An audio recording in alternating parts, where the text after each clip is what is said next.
ছেড়ে দিয়েছি প্রিয়জন। টেলারিং এর কাজ করে দুটো পয়সা উপার্জনের চেষ্টা করেছেন।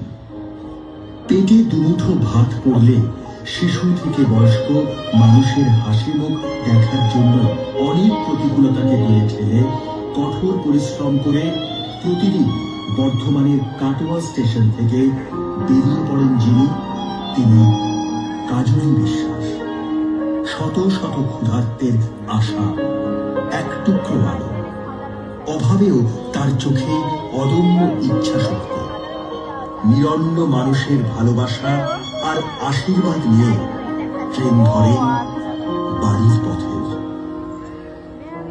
আবার যে কাল সকালে বেরোতে হবে খাবার নিয়ে, প্রিয় কাজলী দিদির পথ চেয়ে বসে থাকে ওরা অপেক্ষায়, আশা নিয়ে, ভালোবাসা নিয়ে। মহিষাদল প্রেস কর্নার কাজলী বিশ্বাসের এই অদম্য প্রচেষ্টাকে কুর্নিশ জানায়।